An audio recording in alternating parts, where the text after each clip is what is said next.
Hey guys, it's Scott with Scotty B Cards, and in this video, I want to talk about the Major League Baseball strike and discuss how it impacts baseball cards. Being a baseball fan, it's a love-hate relationship. Baseball just beats you up, but you always come back to it, and that's what's happening right now. It's one of those very tough times to be a baseball fan, especially a baseball card collector. We have all these people we're invested in, and we can't even watch them play. But it is what it is, and I want to break down how this is going to impact your baseball card collecting, long-term, short-term, vintage, modern, all this good stuff, and discuss how I think things could shake out. Before we start, though, I do want to show why this is all happening. In 1994, that was the last time we actually had a work stoppage. That was when the players had a strike against the league for whatever reason. They didn't like some of the current agreements between the league and the Players Association, but they had a strike and didn't finish the year. They stopped in August, and it was one of those things where the Expos were doing great. There was a 400 batting average chase. It was a great season that got canceled, and I think the owners didn't want that to happen again. I don't think the players would have actually had a strike, but overall, they were just being as safe as possible, so the owners locked the players out, didn't give them an offer until really recently. They've not really played well together, and then all of a sudden, they couldn't figure out a day within 10 days.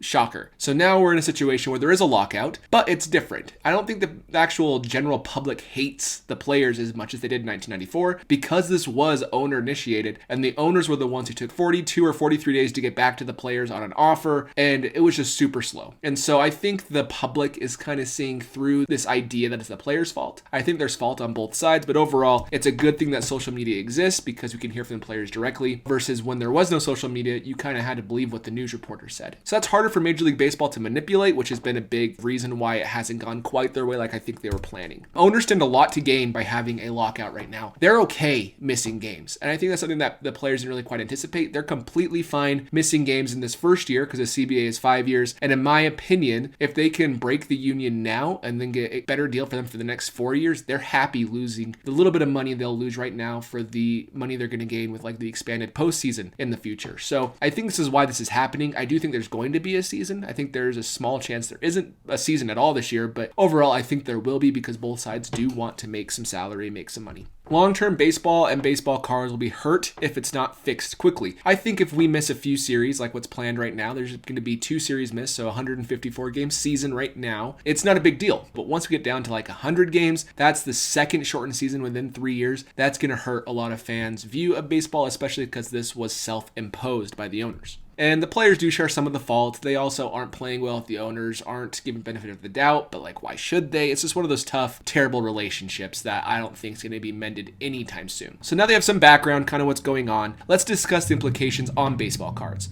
The first one is Topps Series 2 and Topps Update will not be that good this year. The reason why? Because no players are going to be debuting by the time these come out. And if Bobby Witt Jr. or Adley Rutschman or Julio Rodriguez or Spencer Torkelson can't make it their debut, that means this rookie class is going to be really weak. We've seen with Series 1, you have Wander, and that's basically it. Maybe a couple other high-risk, high-reward type players. And there will always be a sleeper or two who's going to be valuable that we didn't anticipate. That's just how every set is. But no superstar headlining rookie is going to be in these sets if there's no season soon. Then you have Wander Franco, Jordan Alvarez, who both debuted in June the last few years, and they get held out till Topps Series 1 the following year. And that could be the same situation with these players. And if that's the case, it's going to really hurt the sets and make it not nearly as fun for me and you as we're collecting. But that could make 2023 Topps Series 1 one of the best sets in recent memory. But that still is a full year away, and as a collector, that kind of sucks to think about.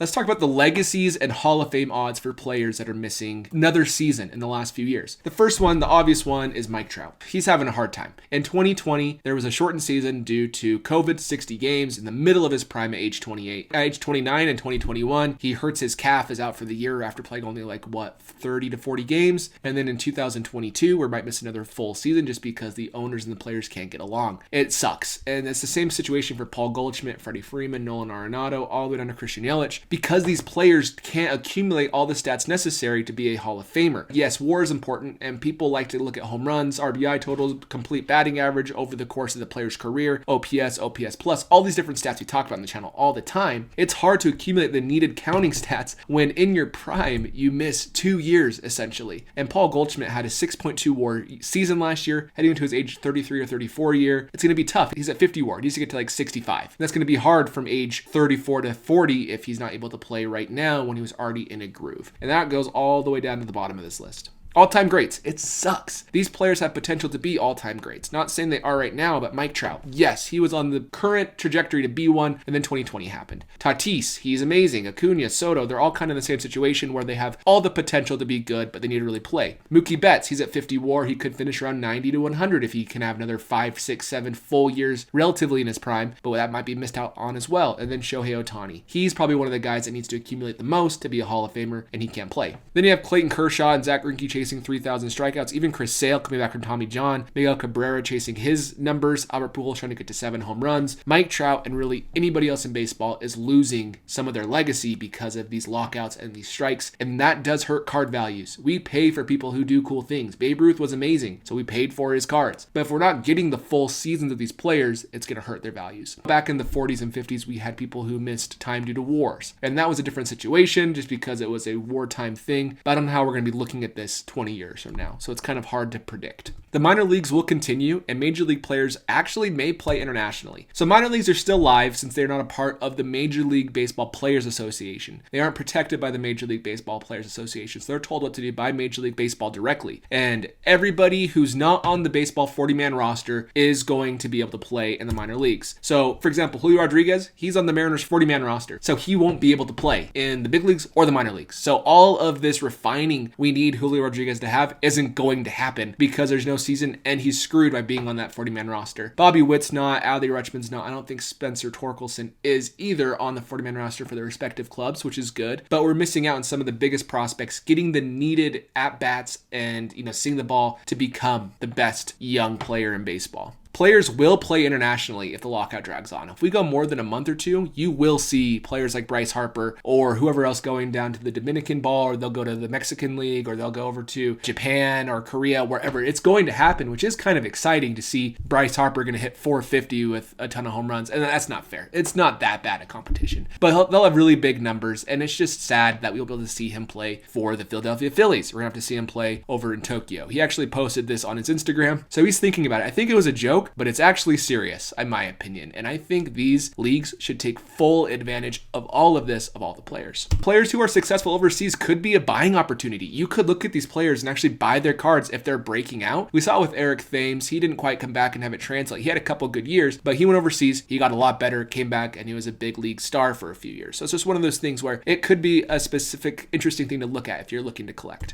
And many veteran cards will have good deals on them. As people aren't speculating, as we're pessimistic, as we hate baseball for the next couple months, there's going to be good deals. This Mookie Betts, it's his rookie debut from Topps Update, number to 99, sold for $78 yesterday. I forgot to bid, so it's my fault. But there's going to be good deals all across the board like this. Mike Trout's card is already down, $2,000 over the last 12 months, and I bet it goes even lower. And there's just deals that you can buy that will pay off in the long run, in my opinion. So look for these type of sneaky deals. And vintage is going to grow even more. It just is. If we look, Stan Musial rookie, these are all mid-grade, not even high end. This is up, 109%. The Frank Robinson rookie's up 186%. The Nolan Ryan's up 170%. And the Mickey Mantle 1968, end of his career, is up 140%. I think we're going to see this increase continue to go up as we know what we're getting with vintage, and as there's so much turmoil in like the Major League Baseball Players Association between Major League Baseball. We don't know what's going to happen, and this is something that is safe, sturdy, and baseball collectors will direct their attention here. Me personally, I'll have a hard time doing that because I love modern. Not even ultra modern. I mean like 2000 to 2014. I've made videos on that era that I love a lot, and I'll continue to buy those cards because that's what I like, and I'd rather collect for what I like than almost anything else. But overall, I think this is a good place to turn if you're concerned about modern baseball card collecting and you don't want to go to other sports quite yet. Vintage is a very good thing to look into. I don't talk about it a lot just because it's not my forte, but I think vintage is about as safe as you're going to get right now with how baseball's going.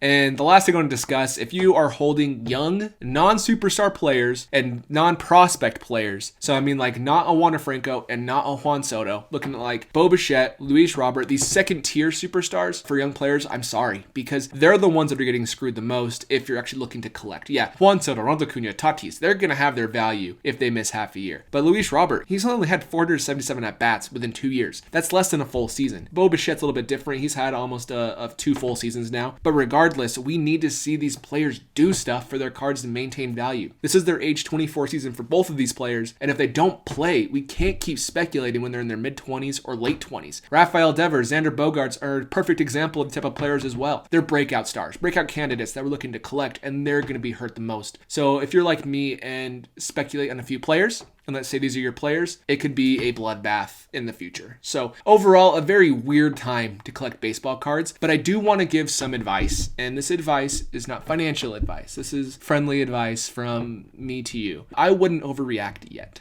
I think once things settle down, it's going to be completely fine. The market as a whole is already kind of slowing down, so there's not much we can do there. And this isn't going to help, but now isn't the time to panic sell. I think you can sell right now and be okay just because the markets aren't super low, but I wouldn't wait a month and then think, man, baseball's not back yet, I need to sell. That's the wrong move. Either sell now or wait until baseball starts back up. Once there's hype, people like me and you are going to be excited about baseball and come right back to it, assuming there's a season this year. So don't go crazy, don't get scared. If you're actually confident, this is a good time to buy, really. If these players' cards do start to drop as everyone's feeling pessimistic, that's a good time to purchase these cards that you can get at a discount compared to where they were. But again, I don't want you to take any advice from me if you aren't confident yourself in this. Do your own research, make sure you're confident in your own purchases, and just have fun. Other than that, let me know down in the comments below what you think of the situation, what you think is going to happen this year, and I will see you in the next video.